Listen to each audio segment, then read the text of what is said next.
പിഞ്ചോമനകളുടെ ശാരീരിക മാനസിക ഭൗതിക വികാസത്തിന് സംരക്ഷിത സാഹചര്യം. നെല്ലിക്കുഴിയിൽ പുതിയ അംഗൻവാടി കം ക്രഷിന് തുടക്കം കുറിച്ചു.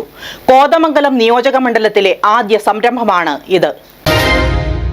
കോതമംഗലം നിയോജക മണ്ഡലത്തിലെ ആദ്യ അങ്കണവാടി കം ക്രഷ് നെല്ലിക്കുഴി പഞ്ചായത്തിലെ 3-ാം വാർഡിലെ സെന്റർ നമ്പർ 35 അങ്കണവാടിയോടനുബന്ധിച്ചാണ് പ്രവർത്തനം ആരംഭിച്ചിട്ടുള്ളത്. 6 മാസം മുതൽ 6 വയസ്സുവരെയുള്ള കുട്ടികൾക്ക് വേണ്ടിയിട്ടാണ് ക്രഷ് ഒരുക്കിയിട്ടുള്ളത്. കുട്ടികൾക്ക് ന്യൂട്രീഷൻ ഫുഡും നൽകും. അഭ്യസ്ത വിദ്യരായ വീട്ടമ്മമാരെ തൊഴിൽ മേഖലയിലേക്ക് ആകർഷിക്കുന്നതിനും വിവിധ തൊഴിൽ മേഖലകളിൽ സ്ത്രീകളുടെ പങ്കാളിത്തം വർദ്ധിപ്പിക്കുന്നതിനും കുട്ടികളുടെ ശാരീരിക മാനസിക ഭൗതിക വികാസത്തിന് സംരക്ഷിതവുമായ സാഹചര്യം ഒരുക്കുകയും ചെയ്യുക എന്നതാണ് പദ്ധതിയുടെ ഉദ്ദേശം. പുതിയ അങ്കണവാടി കം ക്രഷിന്റെ ഉദ്ഘാടനം ആന്റണി ജോൺ MLA നിർവഹിച്ചു. ദിവസങ്ങൾക്ക് മുൻപാണ് നമ്മളറിയാം പുതിയ അധ്യയന വർഷം ആരംഭിച്ചു. ലക്ഷക്കണക്കിന് കുട്ടികൾ വിദ്യാലയങ്ങളിലേക്ക് വരികയാണ് ഓരോ ദിവസവും. അതിന്റെ തുടർച്ചയിലാണ് അങ്കണവാടികളുടെ പ്രവേശനോത്സവം വളരെ ഉത്സവാന്തരീക്ഷത്തിൽ തന്നെയാണ് എല്ലായിടത്തും നമ്മൾ സംഘടിപ്പിച്ചത്.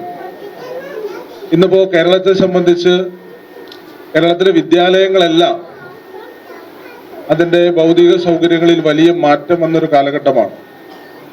അന്താരാഷ്ട്ര നിലവാരമുള്ള വിദ്യാലയങ്ങൾ കേരളത്തിൻ്റെ ഗ്രാമപ്രദേശങ്ങളിലടക്കം ഇപ്പോൾ രൂപപ്പെടുത്തി എടുക്കാൻ കഴിഞ്ഞൊരു കാലഘട്ടം കൂടിയാണ്.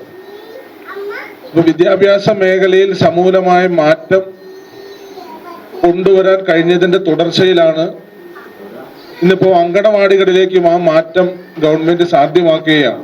നെല്ലിക്കുഴി ഗ്രാമപഞ്ചായത്ത് പ്രസിഡന്റ് PM മജീദ് അധ്യക്ഷത വഹിച്ചു. Vice president Shobha Vinayan, standing committee ചെയർമാൻമാരായ Mridula Janardhanan, NB Jamal, MM Ali, Kothamangalam ICDS ശിശുവികസന പദ്ധതി officer Pinky K Augustine, ICDS supervisor Anupriya Sajeev എന്നിവർ ചടങ്ങിൽ സംസാരിച്ചു. ദിവസേന രാവിലെ 7 മുതൽ വൈകിട്ട് 7 വരെയാണ് ക്രഷിന്റെ പ്രവർത്തനം. ഇവിടെ സേവനത്തിനായി പ്രത്യേക വർക്കർമാരെയും ഹെൽപ്പർമാരെയും നിയോഗിച്ചിട്ടുണ്ട്. News desk media 60 Kothamangalam.